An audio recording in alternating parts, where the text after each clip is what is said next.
Good morning. Welcome to Morning Joy. We've had different times for this, but we've decided that in the morning is the best time. And what we're going to do with this time is to do marriage prep. I have currently 3 couples that I'm preparing for marriage, and there's a need for putting some things online. So that's what this is going to be. The first question, when it comes to marriage, as they say in The Princess Bride, is, should you even get married to this person?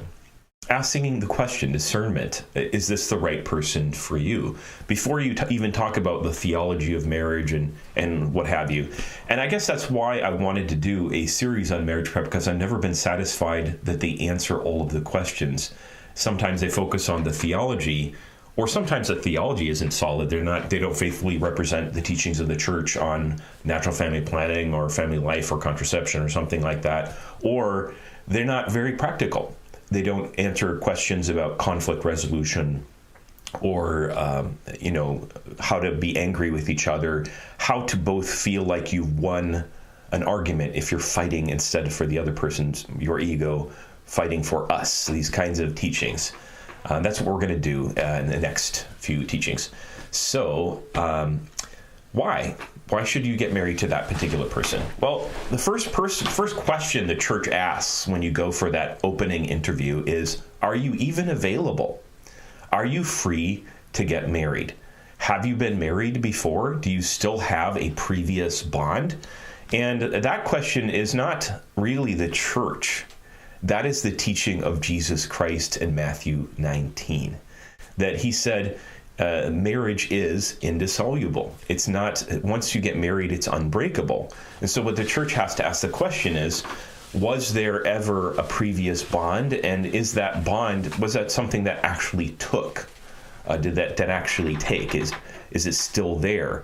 Or can the church come to the discernment by looking at the elements of it? Is they ask it if it really happened. That's called a declaration of nullity.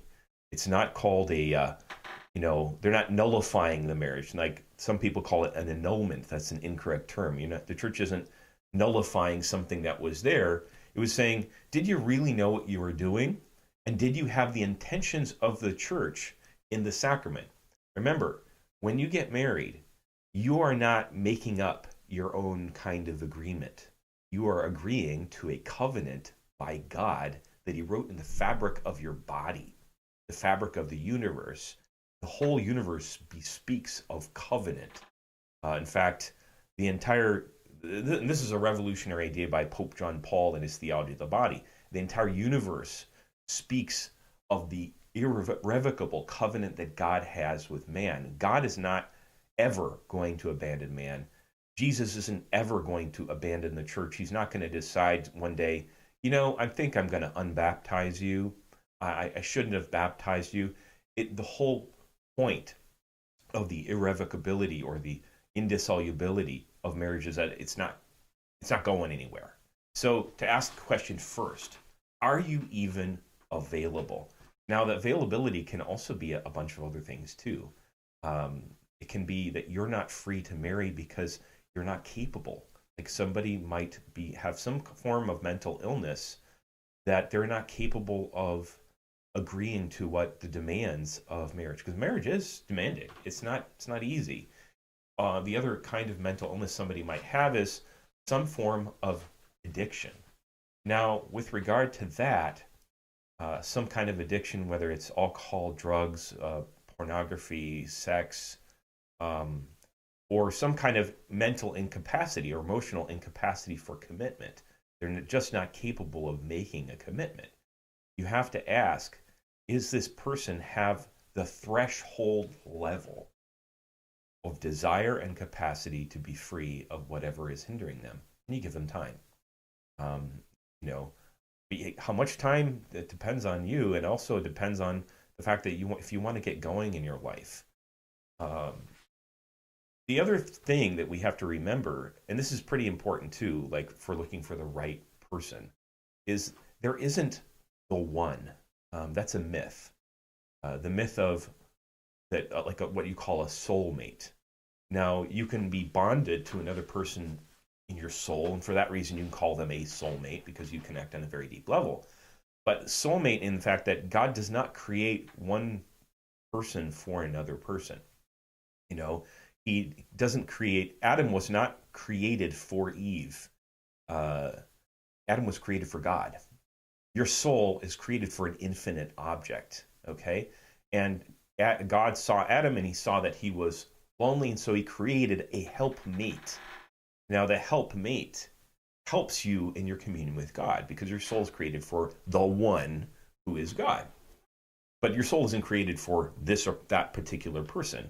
You have what we're going to talk about in a minute, affinity for or an attraction to a certain kind of person because you're made in a certain kind of way. But you're not created for one person. There's not just one person. However, the power of love and infatuation are such that they have a great deal of weight and can make you feel or push you in that direction. Well, that push, that attraction is made by God. The sexual urge is made by God to bind you. And the whole reason you have that sexual urge or that attraction, and attraction is a funny thing. You can be attracted to their nose or the way they laugh or the way they do things. That's just a kind of form of attraction. That's there to propel you, to push you, or to pull you towards that person and to keep you together. And that's why attraction is important. That's something that has to be said. Some people, they fall in love with the idea of loving the other person, or they are needy. They have not yet fully matured in their personhood, and they're not capable of knowing, well, if I absolutely have to have this person, or like you're addicted to them, or you can't live without them, that's a certain kind of codependency or a neediness that would tell you that you're not really capable of discerning whether or not this is the right person for you to be with. But if you're attracted to them, this is a very good thing. In fact, you can make it very simple. And if it's not very simple, there's probably a problem. If you say it's complicated, that's not a good thing. Like if you do this test, if you can answer within about 2 seconds, do you want to marry this person? If you have to sit there and linger, if you have to sit there and consider, well, if they can just overcome this one problem I foresee is going to be a very great difficulty for us, maybe that will happen in a few years, and maybe I can, be able to be with them. No, if you can't answer that question in a few seconds, then that's a pretty good test that you probably shouldn't be with that person yet. Time may change that, but time may not change it. The one ingredient that is very important is time. That you should wait, and it doesn't necessarily have to be that you have to be dating them a long time. You might have known them already before, but you have to have come to some certain certitude that this is the person for you. If you aren't, there happens to be the very great difficulty in marriage of what people call being unequally yoked. Like one person is head over heels, totally in love with this person, but the other person's kind of like, well, I just don't have anybody else. Unequal desire for each other. You really should have that kind of equal way of loving each other. The other thing is affinity. Do you like them? Do you like sitting in the same room with them? Affinity means like a similitude or a likeness or some way of liking the other person. Because guess what? You're going to have to sit with them for the next 60 years. You better like sitting with them. And if here's a little test. Does it matter where you go? Because if you're with this person and it doesn't matter, you can be sitting in a parking lot, or you can be sitting in line, and that's the best possible place you can think of being. Simply because you're with them, your day is 1,000 times better. If that's the case, you have what's called affinity.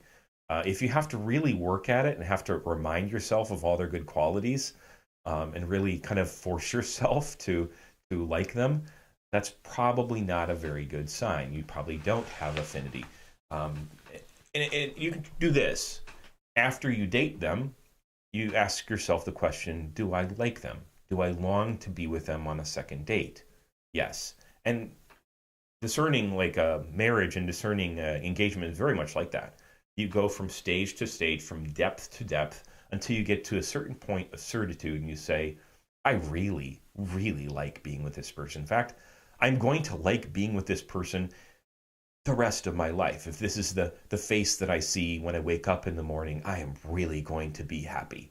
And another test you can do is think of yourself 50 years from now.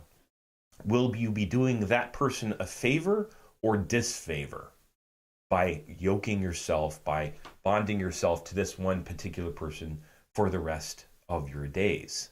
If that's the case, if they are available to marry, if you are attracted to them, if you have affinity, and you have all of those elements, it's probably the right person for you.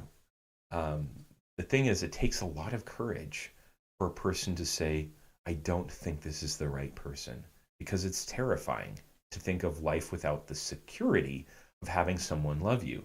And having someone love you is nice. It's like a security blanket. It's nice to have, but it takes an awful lot of courage for you to walk away, to say, I think there's probably someone better there.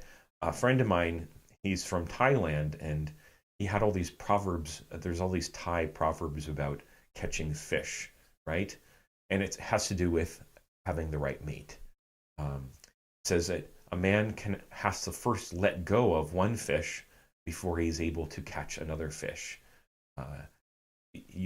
You're doing yourself and the other person a disfavor if you believe that this is not the person for me. I really have to let this person go so that I will be free and available, and so will they, for a better person for us both.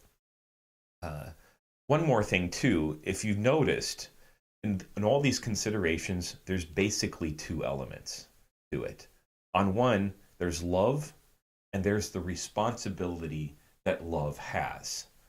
What Pope John Paul called Love and Responsibility, a book that he wrote before he was Pope. And by the way, that's a good question to ask. Like, why is a priest talking about this? Well, the truth is that I have, and this is Pope John Paul's response to that question.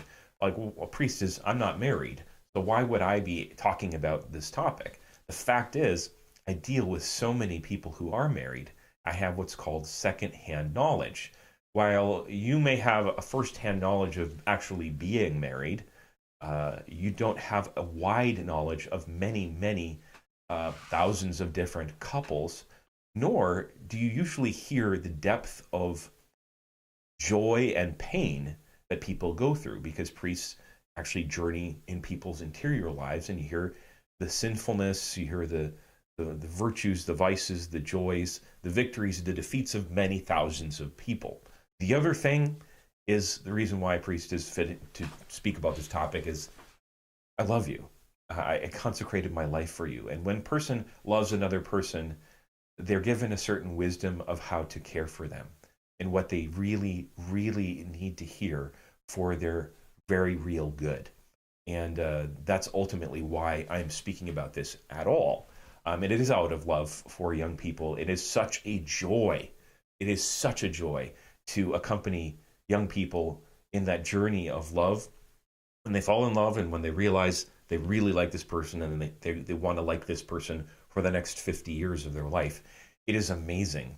It's a difference for a priest to see people who have faith versus someone who's going to have faith and a mate in that faith for the rest of their life. That's a great joy. This brings another question. Mixed marriages. I remember I was riding in a bus with a woman who had fallen in love with an atheist, and she said, should I marry him? And so, well, what if you ask God that question? God is an infinitely good father, right? And if you ask your dad, should I marry this guy? He's not a Catholic, he's actually an atheist. What do you think about that?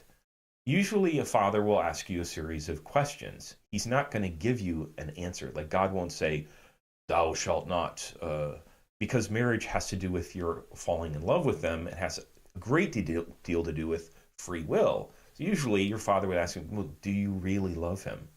That's the first and most important thing. And the other thing is, do you live your life in such a way that you can be benefited by the other and be edified by the other for the exchange of goods? Like if you're unequally yoked and the other person doesn't, you're doing them a service project, or you're trying to save them. That's not a good idea.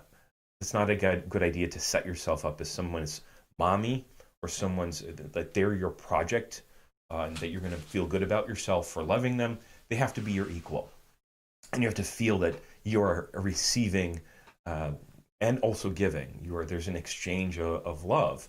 If that's the case, if there's an exchange of love, and they really are treasure, there's a great deal of good that can come from mixed marriages. And St. Paul even said that it could be possible that they end up saving not only their soul, but by the love that you give them is saving your own soul. So that is a question. And one thing, I've heard an old priest say this, and there's something to it. You know, there was an American, but he was Syrian, and he was Syrian Catholic, Eastern Catholic, and he met this girl and he really liked her, and he asked this priest, "What do you think about me marrying her?" He said, "Well, there's something to be said for affinity. Like, if you really, really want to find a woman that would be very good for you, go find a Syrian Eastern Catholic girl who is very similar, because you'll have less bridges to cross. The bridge between masculinity and femininity is big enough as it is. And there's a difficulty there of a unity that you really have to work at. Men are not women. Women are not men. They do not think the same. Their brains aren't even physically structured the same. It takes a lot for you to try to cross that bridge. It takes a lot for you to try to even, work at unity. They say love is a 4-letter word, WORK. Now, if you add difference of languages or nationalities or cultures or religions or deeply, ideologies or politics or these kind of things, you're adding more work for yourself for your entire life. That's why there is something to be said for arranged marriages. One of the reasons they work so well, there's a high degree of them that are successful, is that there's a great deal of affinity there. There's less problems that are created. And I just was talking to another priest, and he's like, man, if your parents and your best friends could choose the right mate for you, they'd probably choose pretty good, because a lot of times people can't see due to weaknesses or neediness or some kind of problem that they might have. But if there is a high degree of affinity, there's something to be said for that. So if all of those things are fitting, and if you know that this person is someone that you'd like to be with, congratulations. The next step is to start talking about what marriage is. Thank you so much for joining me today, and let's continue to pray for one another. And if you have enjoyed this video, please consider making us a donation to keep us floating. Thank you, and through the intercession of the Immaculate